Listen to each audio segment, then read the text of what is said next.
Bismillahirrahmanirrahim. Assalamualaikum warahmatullahi wabarakatuh. Alhamdulillah rabbil alamin. Wassalatu wassalamu ala nabiyyina Muhammadin wa ala alihi wa sahbihi ajma'in. Amma ba'd. Kita panjatkan puja dan puji syukur kehadirat Allah tabaraka wa taala. Pada kesempatan malam yang sangat cerah ini, kita kembali diberi kekuatan, kesehatan, hidayah serta taufik dari Allah Jalla wa'ala. Sehingga kita bisa kembali menghadiri pengajian rutin tafsir kita ini. Kita berharap semoga Allah Tabaraka wa Ta'ala berkenan untuk melimpahkan kepada kita semua ilmu yang bermanfaat, sehingga bisa kita amalkan sebagai bekal untuk menghadap kepada Allah Tabaraka wa Ta'ala. Amin ya Rabbal Alamin. Salam dan salam semoga senantiasa tercurahkan kepada junjungan kita Rasulullah sallallahu alaihi wasallam, kepada para sahabatnya, keluarganya dan umatnya yang setia mengikuti tuntunannya hingga di akhir nanti. Kaum muslimin dan kaum muslimat yang kami hormati, seperti biasanya sebelum kita memasuki pembahasan materi hari ini, kita akan mengulang apa yang sudah kita pelajari pada pertemuan yang telah lalu. Saat itu kita membahas tentang kiat selamat dari apa? Kejahatan orang yang hasad. Saat itu kita sebutkan berapa kiat? 6. Pertanyaan pertama. Sebutkan 6-6-nya. Ya. Satu lagi. Dikasih hadiah enggak? Ya enggak apa-apa. Dikasih separuh enggak bisa, bukunya diparuh. Silakan. Enggak apa-apa, yang tebal aja. Saya udah niat tadi. Silakan. Tambah satu lagi apa? Mematikan api hasad dengan apa? Berbuat baik kepada siapa? Kepada orang yang menghasadi kita. Kiat yang kedua adalah bertakwa kepada Allah Subhanahu wa Ta'ala. Dalilnya Al-Quran surat apa, ayat berapa? Ali Imran 120. Pernah dapat? Dereng ya? Pernah dapat hadiah? Belum, monggo. Ali Imran ayat 120. Kemudian pertanyaan berikutnya, kiat yang keempat. Kiat yang ketiga adalah bersabar. Supaya kita selamat dari kejahatan orang yang hasad adalah bersabar. Apa dalilnya? Mudah sekali. Ya. Bagus. Ali Imran 120. Sama berarti. Bagus. Ya. Betul. Ya. Kemudian kiat yang keempat adalah memperbesar rasa tawakal kepada Allah Subhanahu wa Ta'ala. Apa dalilnya? Dari Al-Quran. At-Tolak ayat berapa? Ayat 3. Bagus. Monggo. Pertanyaan yang terakhir adalah bertaubat dari Allah Subhanahu wa Ta'ala adalah merupakan salah satu kiat agar kita terhindar dari kejahatan orang yang hasad. Dalilnya? Ya. Asy-Syura ayat 39. Ya. Asy-Syura ayat 30. Silakan. Karena beda ayat nanti beda isinya. Alhamdulillah kita selesai. Kaum muslimin dan kaum muslimat yang kami hormati, para pendengar Radio Roja di Jakarta dan sekitarnya, Radio As-Sunnah FM di Cirebon, dan juga Radio Nasrus Sunnah di Madiun. Kita akan memasuki pembahasan terakhir dalam surat Al-Falaq. Pembahasan ini erat kaitannya dengan masalah hasad. Dan banyak di antara ahli tafsir yang menyisipkan pembahasan ini di dalam tafsir surat Al-Falaq. Seperti Imam At-Tabari, Al-Qurtubi, Al-Mawardi, Al-Alusi, As-Sa'di, dan juga Syekh Atiyah Muhammad Salim. Mereka menyisipkan Pembahasan tentang masalah yang satu ini dalam tafsir ayat yang kelima dari surat Al-Falaq. Apakah gerangan pembahasan itu? Ada yang tahu kira-kira apa? Kira-kira bayor apa? Salah nggak diserupus apa? Hah? Apa kira-kira? Pembahasan tentang suatu fenomena yang bernama Ain. Apa? Ain. Pernah dengar apa itu Ain? Mata. Pembahasan tentang mata. Apa maksudnya ini? Min plus gitu maksudnya? Pandangan yang jahat. Pertama, secara bahasa, Ain itu artinya memang mata, betul. Tapi secara istilah, apa arti Ain? Kata Al-Hafidh Ibnu Hajar Al-Asqalani rahimahullah, Ain itu adalah pandangan kekaguman. Pandangan kekaguman yang diiringi dengan rasa hasad. Dari siapa? Dari seseorang yang bertabiat jelek.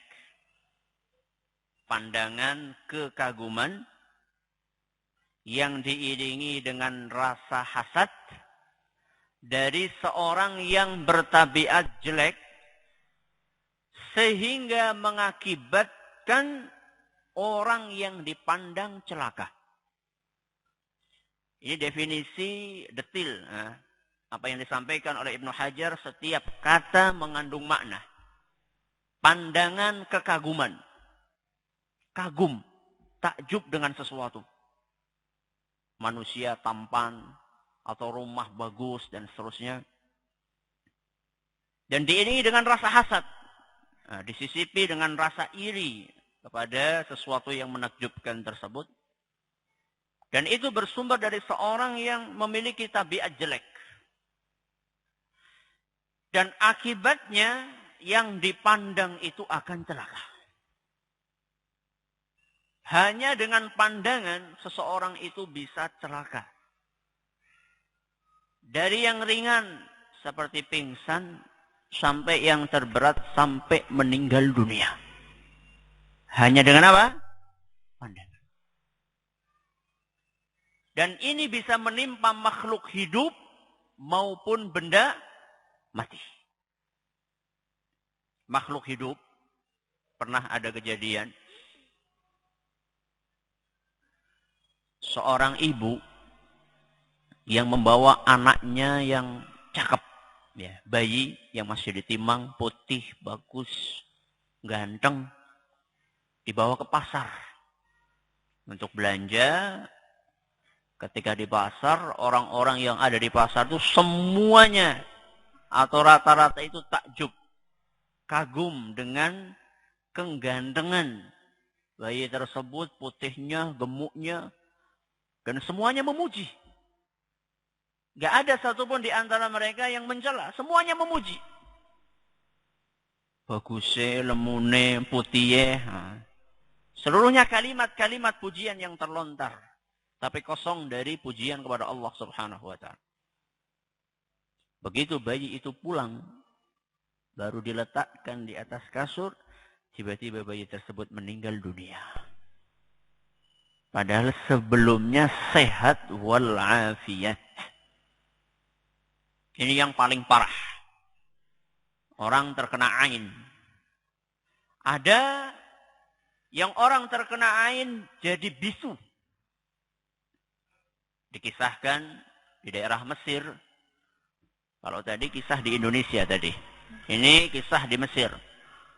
Seorang anak umur SMP, masih kecil tapi sudah pinter berceramah. Fasih. Orator.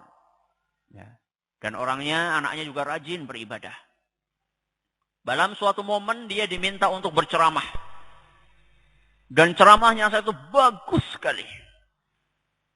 Semua orang atau rata-rata yang hadir memuji kepiawaian anak tersebut dalam berceramah. Begitu pulang, dok sampai rumah langsung bisu. Orang tuanya kalang kabut, dibawa ke rumah sakit, didiagnosa, mungkin sampai juga di foto itu, ronsen, sampai sekian banyak penelitian dan hasilnya nol besar. Terus dibawa ke seorang ulama atau seorang ustadz, kemudian diruqyah, berapa saat kemudian sembuh seperti semula. Kena apa? Ain. Seperti yang tadi saya sebutkan, ain itu bukan hanya mengenai makhluk hidup, tapi juga bisa mengenai apa? Benda mati. Dosen saya pernah cerita, ada seorang di suatu daerah yang memiliki ain yang tajam.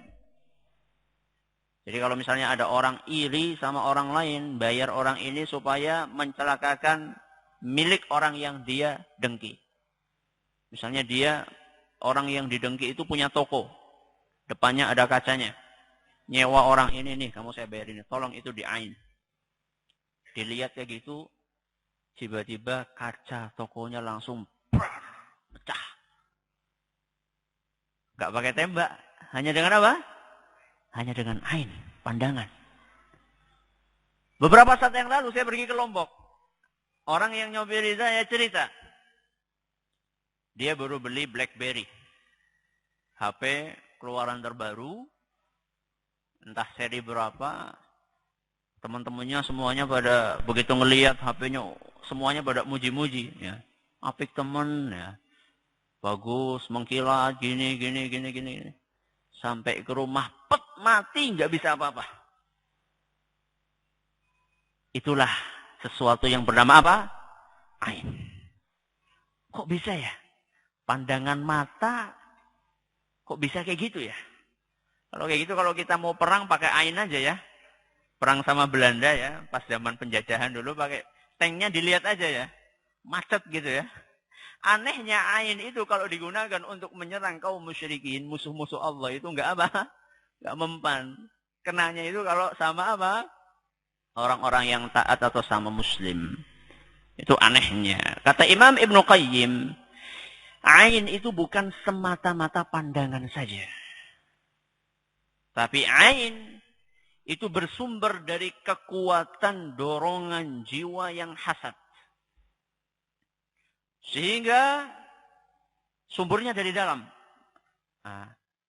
Penyakitnya itu dari dalam. Sehingga karena dorongan rasa hasad itu kemudian terlontar dampak buruk terhadap orang yang didengki. Dan beliau mengumpamakan itu seperti ular. Ular itu punya apa? Punya bisa. Kapan bisa itu keluar? Ketika dia berhadapan dengan musuh, sehingga terjadi proses di dalam tubuhnya, bisanya itu memuncak sampai apa? Keluar dari mulutnya. Kalau manusia tadi pakai apa? Pandangan mata. Dan bisa ular itu berbeda-beda. Ada bisa ular atau ular yang bisa mengakibatkan mata seseorang itu buta. Dan ada ular yang bisa mengakibatkan janin itu gugur dari perut ibunya. Dan itu disebutkan oleh Nabi SAW dalam suatu hadis yang diriwayatkan oleh Imam Bukhari dan Muslim. Dalam Sahih Bukhari dan Muslim, Rasulullah SAW bersabda, "Uqtulul hayyat." Bunuhlah ular. Waqtulu dzat tufyatain. Dan bunuhlah ular yang bernama dzu at-tufyatain. Wal abtar. Dan ular yang bernama al-abtar.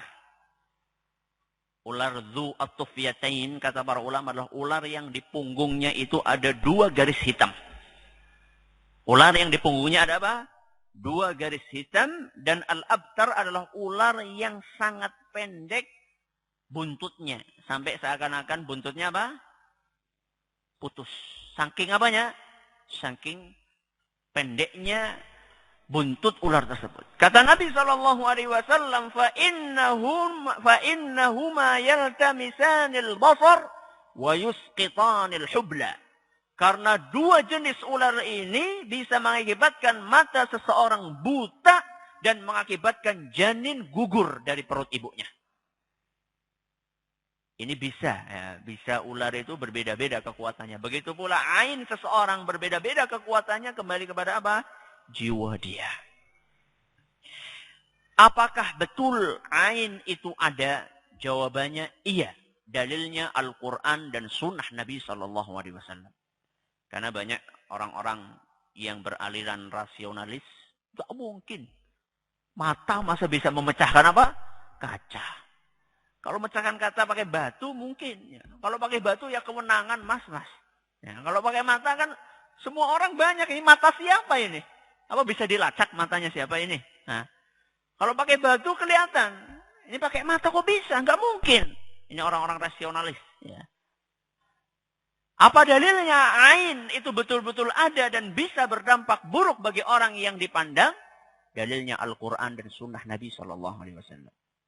Dalil dari Al-Quran adalah sabda firman Allah Subhanahu wa taala dalam Al-Quran surat Yusuf ayat 67. Surat Yusuf ayat berapa? 67. Di situ Allah Subhanahu wa taala berfirman, "Wa qala ya baniya la tadkhulu min babin wahidin wadkhulu min abwabin mutafarriqah."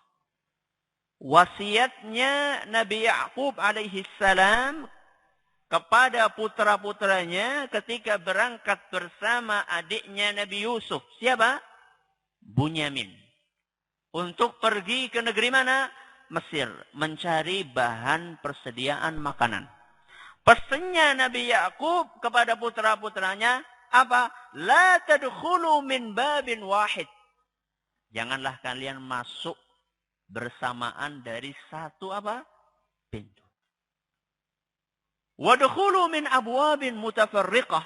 Tapi masuklah kalian ke negeri Mesir dari pintu yang apa? Berbeda-beda. Berpencarlah kalian. Kenapa kok harus berpencar? Kenapa kira-kira? Ada yang pernah baca tafsirnya? Gak ada? Erat kaitannya dengan pembahasan kita.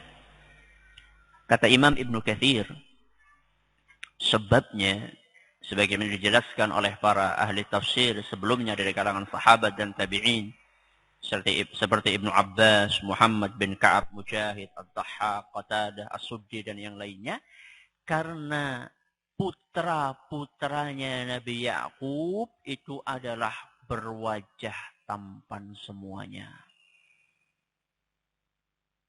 Berwajah tampan, gagah dan berpenampilan menarik. Semuanya. Dan yang paling tampan siapa? Yusuf. Berapa yang jenengan punya anak-anak semua yang ganteng ke priwe? Ya seneng ya. Tapi juga takut. Ya. Kenapa kok disuruh pisah? Kalau ada orang bareng-bareng ganteng semuanya. Gimana kira-kira? Orang-orang akan apa? Harap melongo. Nah. Kalau ganteng satu sih mungkin lewat biasa. Ini 10 orang misalnya, ganteng semuanya. Dan wajahnya mirip semuanya, ganteng, gagah, menarik semuanya. Orang-orang akan takjub, akan kagum. Dan bisa jadi mereka bisa melepaskan ain yang bisa menimpa putra-putranya Nabi Ya'qub alaihissalam. Makanya kiatnya Nabi Ya'qub supaya apa? Supaya memencar sehingga tidak menarik apa? Perhatian orang-orang. Ini dalil dari apa? Al-Quran. Dalil dari sunnah Nabi SAW adalah hadis riwayat Bukhari dan Muslim. Kata beliau SAW, al-ainu haq. Ain itu benar ada dan terjadi. Ini penegasan dari siapa? Rasul SAW. Karena ada yang ragu barangkali, Nabi ingin menjelaskan bahwasanya ain, pandangan jahat yang bisa mencelakakan orang lain itu betul-betul ada dan bisa terjadi. Bahkan dalam hadis lain yang diriwayatkan oleh Imam Abu Nuaim dalam kitabnya Al-Hilyah dan dinilai hasan oleh Syekh Al-Albani, Rasulullah SAW menceritakan salah satu akibat nyata dari ain. Kata beliau, al-ainu tudkhilur rajul al-qabra wal jamal al-qidra. Ain itu bisa mengakibatkan, bisa memasukkan seorang manusia ke dalam kuburan dan memasukkan seekor onta ke dalam panci. Apa maksudnya gue? Ain bisa memasukkan orang ke kuburan dan onta ke panci. Kepriwe gue maksudnya? Kalau masukkan ke kuburan maksudnya apa? Membunuh, dikubur. Kalau masukkan onta ke panci, kepriwe gue? Dimasak, ya enak. Hah? Bisa mengakibatkan onta itu sekarat. Sebelum mati, buru-buru dia apa? Sembelih. Terus dimasak di dalam panci. Itu maksudnya. Bukan kok kemudian karena dilihat pakai mata, terus ontanya langsung nyungsep kemana? Panci, bukan. Yang punya hewan ternak kan kalau sudah apa, wis kecet-kecet ya, keburu jadi bangkai apa, sembelih disit, men apa, menora mubah. Nah, itu salah satu dampak nyata dari ain yang disebutkan oleh siapa? Rasul Sallallahu Alaihi Wasallam. Gimana? Ain ini mengerikan nggak? Ternyata banyak ya sesuatu yang mengintai kita. Bagaimana kita bisa terlindung dari ain? Agar kita terlindung dari ain, kita perlu melakukan kiat-kiat. Dan kiat-kiat itu serupa dengan kiat perlindungan dari apa? Sihir. Masih ingat nggak? Apa yang pertama?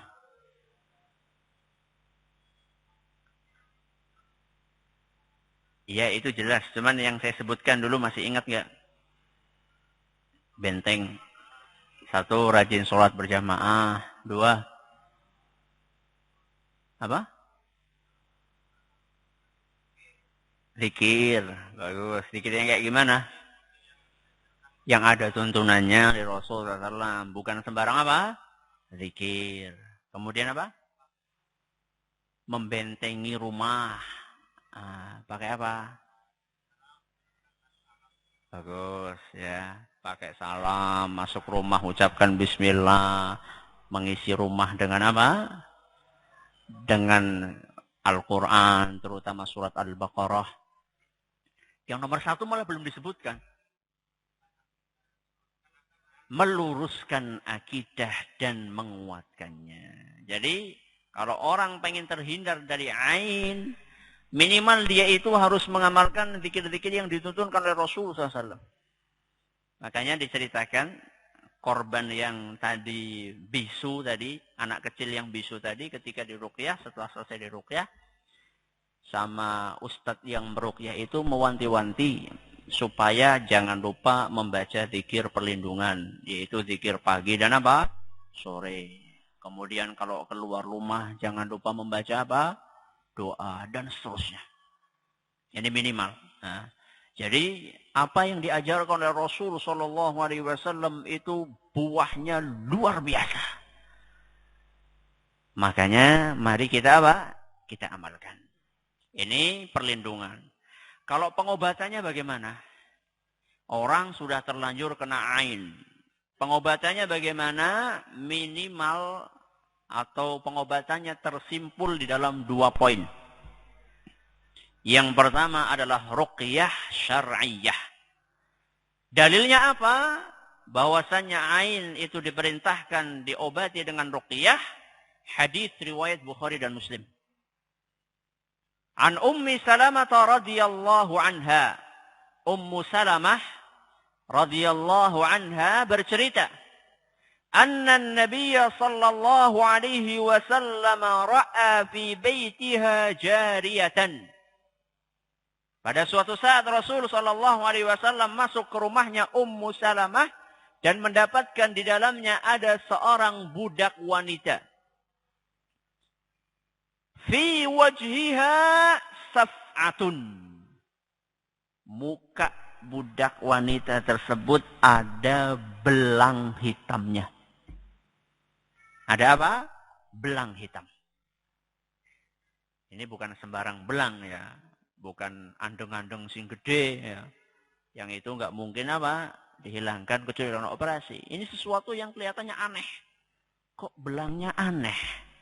Begitu Nabi SAW melihat muka budak wanita tersebut, beliau langsung bersabda, istarqu laha. Carikan orang yang meruqyah budak wanita ini, fa inna biha nadrah. Karena saya menilai orang ini terkena apa? Ain. Orang ini terkena ain sehingga mengakibatkan apanya? Mukanya apa? Ada belang hitamnya. Bagaimana cara meruqyahnya? Sudah kita jelaskan kapan? Ketika kita membahas tentang apa? Tentang pengobatan Islami buat orang yang terkena apa? Sihir. Nanti insya Allah akan bisa dibaca di makalah yang dalam beberapa saat yang akan datang bisa dibaca. Jadi ini obat yang pertama. Obat yang kedua, apa kira-kira? Memusnahkan apa? Mata orang yang apa kira-kira? Kalau sihir, caranya adalah memusnahkan media sihir. Kalau ain, apa caranya?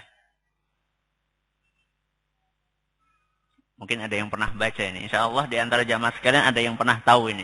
Apa kira-kira? Dicari orang yang melepaskan ain. Dicari orang yang apa? Melepaskan ain. Terus diapakan? Dicekel. Iya. Kemudian diminta untuk berwudu. Dan air wudunya ditadahi. Ya, berwudu tapi bukan dibuang. Jadi diminta untuk berwudu. Kemudian air bekas wudunya itu ditadahi. Setelah selesai berwudu, air bekas wudunya ini diapakan? Disiramkan kepada orang yang terkena apa? Air.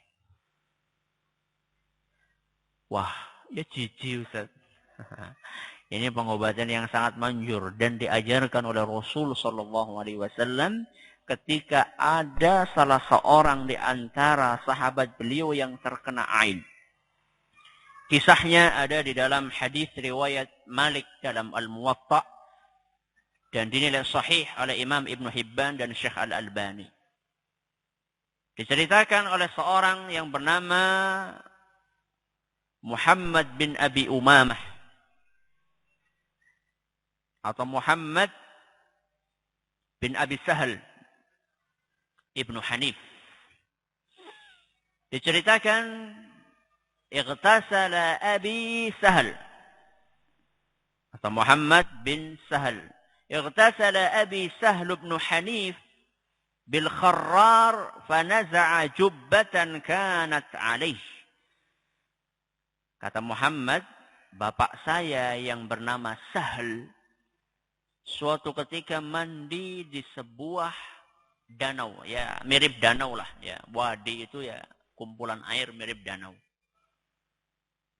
Kemudian karena mau mandi, Sahal ini melepas pakaian luarnya. Dan Sahal ini adalah seorang yang kulitnya putih, mulus, dan tubuhnya kekar. Ya, jadi tubuh yang menarik. Saat itu ada seorang sahabat yang bernama Amir bin Rabi'ah. Katakanlah Amir, kalau tadi yang lagi mandi namanya apa? Sahal. Yang ngelihat namanya siapa? Amir. Amir itu ketika ngelihat kulitnya siapa? Sahal ini putih, bersih, luar biasa.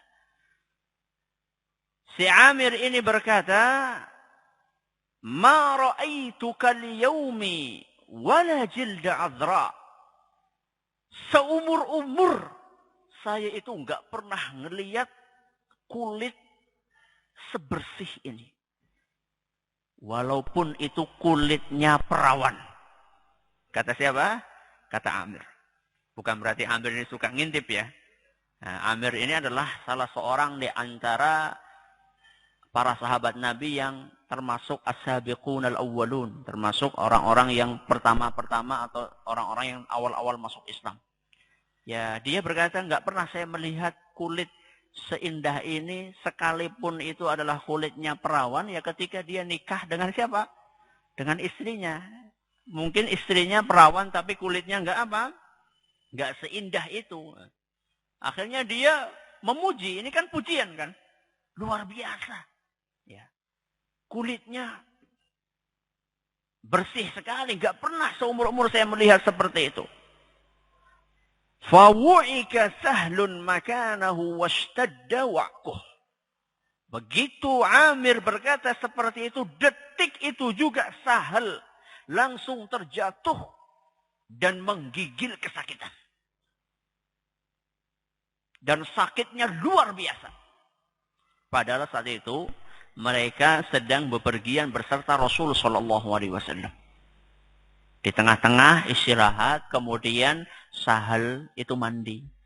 Begitu seperti itu langsung anaknya atau orang-orang pergi kepada Rasul sallallahu alaihi wasallam dan melaporkan apa yang terjadi, dan mereka bilang sama Nabi sallallahu alaihi wasallam, wahai Rasul, Sahal nggak mungkin bisa mengikuti perjalanan, nggak bisa melanjutkan perjalanan karena dia apa? Karena dia sakit keras saat itu menggigil. Nah, bahkan disebutkan dalam riwayat perutnya itu sakit sekali dan nggak bisa ngapa-ngapain. Kemudian Rasul bertanya, ada apa? Kemudian para sahabat cerita, tadi itu Sahal lagi mandi, ketika melepas pakaian luarnya, dilihat kulitnya indah sekali sama siapa? Amir. Kemudian Amir memuji, tiba-tiba si Sahal ini apa? Langsung pingsan atau langsung kesakitan. Ketika mendengar cerita tersebut, Rasulullah sallallahu alaihi wasallam langsung marah dan berkata, "Alama yaqtulu ahadukum akhahu?" Kenapa kok kalian itu membunuh saudara kalian sendiri? Ya, kok tega-teganya kalian itu membunuh, padahal maksudnya kan enggak membunuh kan? Amir tadi membunuh enggak? Enggak, dia cuma takjub ya, kagum dengan kulitnya. Siapa? Kulitnya Amir, kulitnya Sahal, Amir kagum dengan kulitnya Sahal, dia enggak bunuh apa-apa.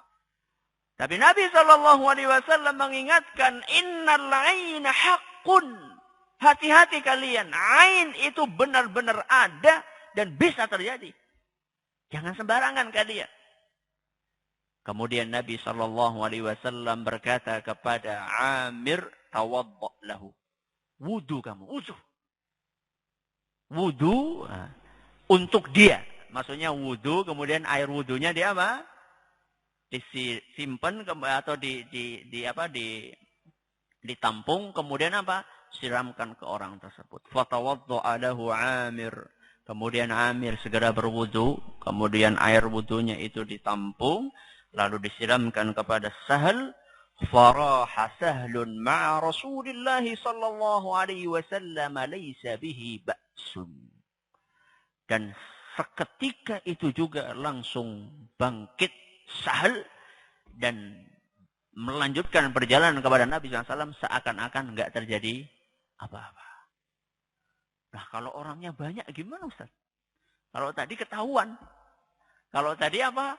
Ketahuan. Orangnya ya Amir tadi, karena yang komentar siapa? Amir. Kalau orang satu masjid ngene, piye? Hah? Gimana kira-kira? Caranya dalam beberapa riwayat itu disebutkan hal tattahimuna ahadan.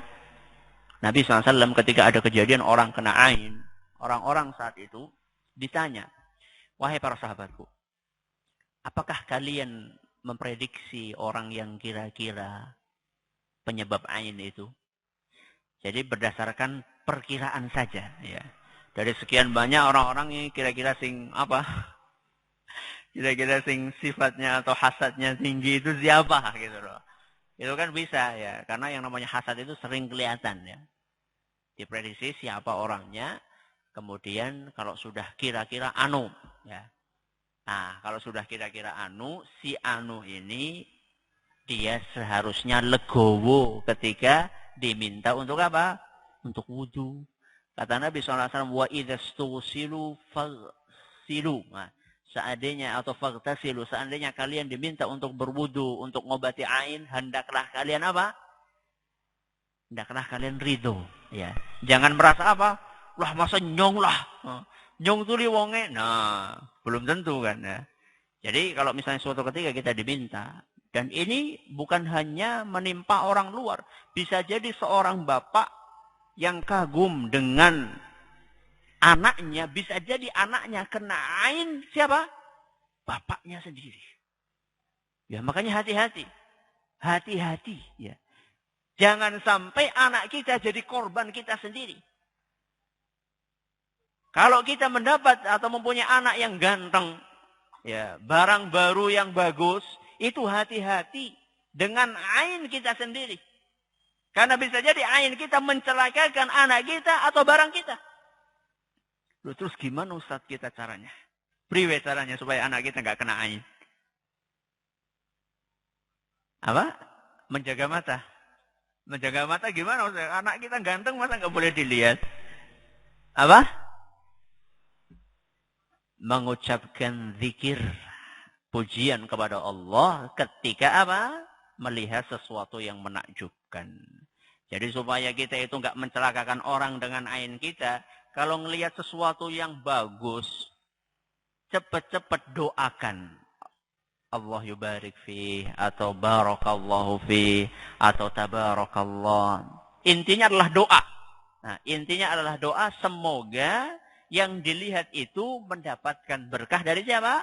Allah Subhanahu wa taala. Jadi kalau kita ngelihat anak lemu, putih, sehat, ya, ajakur apa? Ajakur ngelem tok. Wah, anakku lu sehat banget, putih banget, lemu banget, ujuk-ujuk semaput. Mumet enggak. Barakallahu fi, Allah yubarik fi, semoga Allah memberkahi. Masya Allah. Jadi pujian-pujian ya. Pujian-pujian dan doa kepada Allah Subhanahu wa taala. Dalilnya apa Ustaz? Dalilnya hadis riwayat Ahmad. Dan dinyatakan sahih oleh Syekh Al-Albani, kata Nabi sallallahu alaihi wasallam, "Idza ra'a ahadukum min akhihi aw min nafsihi aw min malihi ma yu'jibuhu." Seandainya salah satu di antara kalian melihat dari saudaranya, atau dari dirinya sendiri, atau dari hartanya, sesuatu yang menakjubkan, sesuatu yang mengagumkan, falyubarrikhu, falyubarrikhu, hendaklah dia mendoakan sesuatu itu agar mendatangkan berkah. Ini perintah dari Nabi SAW. Dan Nabi tadi ingat, "Idza ra'a ahadukum min akhihi aw min nafsihi aw min malihi." Kalau salah seorang dari antara kalian melihat sesuatu yang menakjubkan dari dirinya sendiri, subhanallah. Jadi kita bisa kena ain sendiri ya.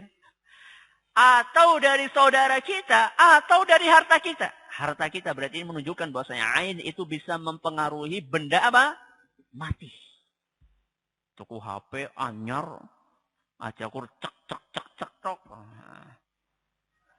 Melihat orang lain ganteng, jangan cuma memuji saja. Doakan Allahumma barikhu, atau ya Allah berilah berkah kepada orang tersebut. Fa innal ain haq, kata Nabi SAW, sesungguhnya ain itu adalah hak, benar ada dan bisa terjadi. Sampai di sini selesai pembahasan kita tentang tafsir surat Al-Falaq. Silahkan, ada waktu sekitar 5 menit. Yang ingin bertanya silahkan, monggo. Kalau misalnya pertanyaannya adalah kita ingin sering membaca Al-Quran, tapi sering terkendala dengan hadas kecil. Bagaimana solusinya? Kemudian apakah perlu menutup bacaan Al-Quran dengan Shadaqallahul Azim atau tidak? Orang yang berhadas kecil itu boleh membaca Al-Quran tanpa memegang mushaf Al-Quran. Menurut pendapat yang lebih kuat di antara dua pendapat ulama.